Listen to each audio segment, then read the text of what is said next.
wabarakatuh.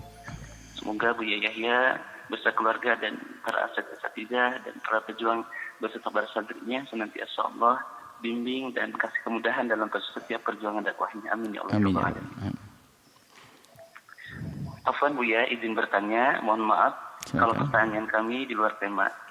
Begini Buya, kebetulan kami sebagai pemborong mungkin dalam hal ini bekerja sama kadang dengan dinas pemerintahan. Mohon maaf kalau pertanyaannya mungkin keluar dari tema Buya. Dalam setiap mendapat pekerjaan itu nggak mungkin kalau misalkan biasanya itu ada sebagai kami itu diminta sebagai mahar mungkin Buya ya. Gimana? Cuman mungkin mahar Buya, mahar. Mahar? Iya. Aduh. Cuman ya sebelum dapat kerjaan itu biasanya Buya. Cuman kami di sini maharnya gimana? Sebenarnya jadi itu biasanya sebelum kami dapat pekerjaan itu kita negosiasi dulu dengan pihak-pihak tertentu supaya kami dipermudah mendapat pekerjaan seperti itu ya. Cuman kami di sini mudah-mudahan Allah bimbing mencari walaupun mungkin adanya 1.001 orang mungkin yang bisa. Jadi pengen kami itu bekerja sama dengan dinas-dinas tertentu atau mungkin instansi pemerintahan yang bisa kita itu nggak sampai di target untuk mengasih ke mereka gitu ya.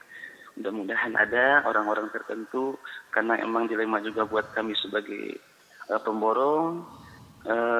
Tapi kalau misalkan emang kita juga mengerti Bu ya. Kalau misalkan kita dapat kerjaan terus mungkin dapat kita keuntungan itu udah pasti ada sebagai tanda terima kasih kami mungkin buat orang-orang yang telah membantu kami mungkin dalam hal pekerjaan tersebut.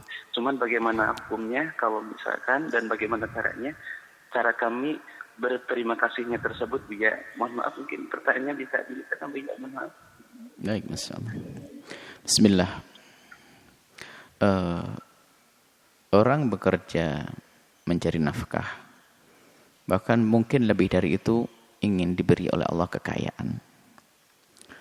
Menjadi kaya ini banyak jalan.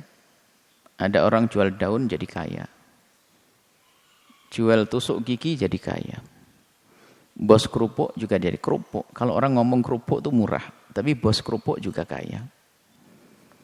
Artinya untuk menjadi kaya, orang bisa memilih jalan yang halal bersih. Tanpa harus memaksakan kita mengambil sesuatu yang di situ ada subhat atau bahkan ada keharaman. Dan orang kaya macam-macam. Ada orang kaya dengan cara yang bersih, ada orang kaya dengan cara yang kotor. Maka menjadilah orang kaya dengan cara yang bersih.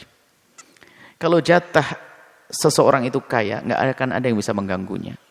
Cuman bedanya, jatah itu diambil dengan jalur kanan atau jalur kiri. Kalau diambil dengan jalur yang benar, maka kaya berkah. Sebab jatahnya dia kaya. Sudah ditulis oleh Allah tahun 2022, dia akan kaya raya. Cuman langkahnya itu kok jalur kiri dengan cara yang haram dan sebagainya, maka kaya tidak berguna dia. Kaya yang penuh dosa. Tapi tetap kaya. Tapi ada orang subhanallah dengan kekayaannya, tapi dia diberkahi. Karena waktu melangkah menuju kekayaannya dengan cara yang benar. Dagang yang benar, tidak ada bohong, tidak ada ini. Jadi seperti itu. Dan jangan meremehkan Allah, menganggap seolah-olah jalur kerja kita hanya itu saja. Banyak jalan untuk menjadi kaya. Lihat, bertebaran di bumi ini orang kaya tidak semuanya menjadi pemborong. Bukan semuanya menjadi pedagang emas. Banyak cara lain untuk bisa menjadi kaya. Maka dari itu, ayo kita pilih jalan yang paling bagus di dalam mencari rizki. Karena urusan nafkah yang kita berikan kepada anak kita. Permasalahan adalah di saat kita dikuasai dengan ketamaan atau hubbud dunia. Kemudian imannya kepada Allah sudah mulai berkurang. Sehingga apa? Seolah-olah tidak ada jalan menjadi kaya kecuali ini. Apalagi misalnya, wah ini kan profesi saya kan seorang insinyur. Jadi saya harus masuk dunia pemborong. Kita bisa membuat satu program proyek yang bersih tanpa ada hubungannya dengan keharaman. Kalau ada urusan dengan pemerintah itu, kalau misalnya kita untuk mengambil proyek itu harus pakai, terserah bahasa ini dipercantik mahar kayak, kalau dalam dunia riba kan bunga, diganti nama si cantik, sama saja itu nanti hasilnya. Jadi adalah kita membayar agar digulkan proyek kita, maka biasanya ini adalah tidak adil. Maka yang paling besar membayar bakal diberi. Atau sudah ada kong kali kong sudah. Sehingga bisa jadi kita adalah tidak berhak dikasih karena kita memberi. Ini sudah ada tidak kejujuran. Tidak ada kebenaran, tidak benar yang demikian ini. Jika betul seperti itu.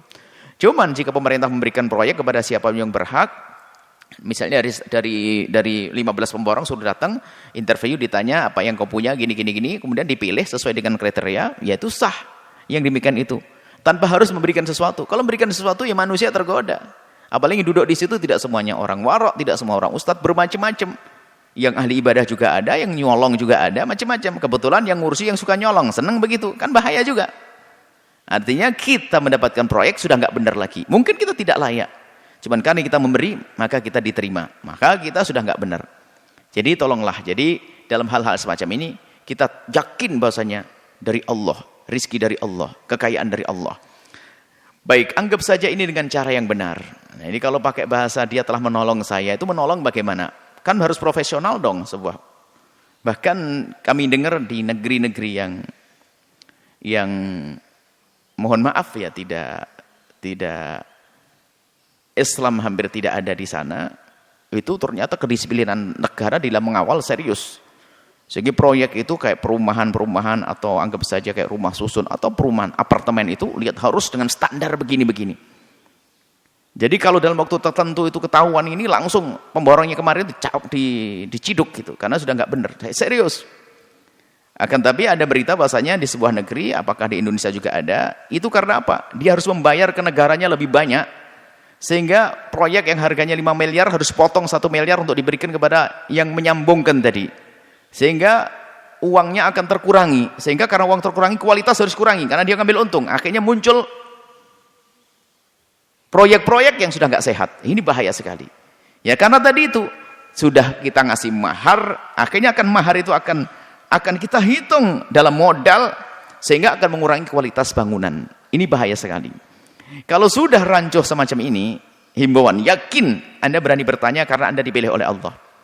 Rizki Anda bikin perumahan tanpa ada hubungannya dengan cara-cara semacam itu. Yang normal, Anda beli tanah, Anda membuat rumah, Anda kerjasama dengan bank syariah, nanti bagaimana nanti?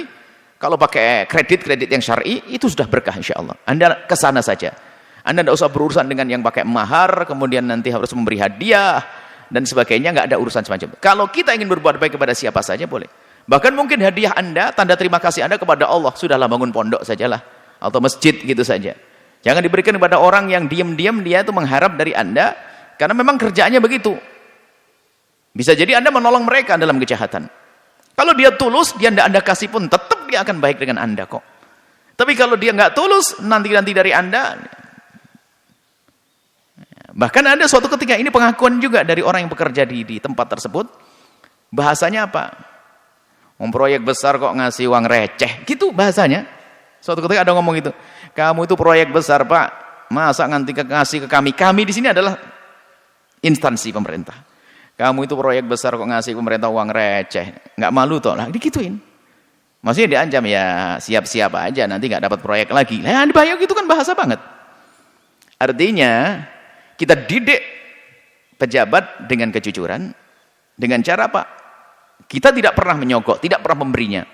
Maka semuanya akan normal karena mereka sudah digaji. Tidak usah bermain di sini. Mereka dapat gaji dari pemerintah kok. Nah, kalau kita membiasakan begini nggak akan benar negara ini. Akhirnya semuanya ya sebegitu. Terus akan berkembang terus. Sogok menyogok, kemudian korup segala macam. Jadi himbauan kami adalah jika di dalam proyek Anda atau dalam Anda menjadi pemborong masih pakai mahar-maharan begitu, Anda jauhi saja. Anda cari yang normal, yang aman dan yakin Anda menjadi orang kaya yang ahli surga dengan ini semuanya. Insyaallah ya, wallahu a'lam bishawab.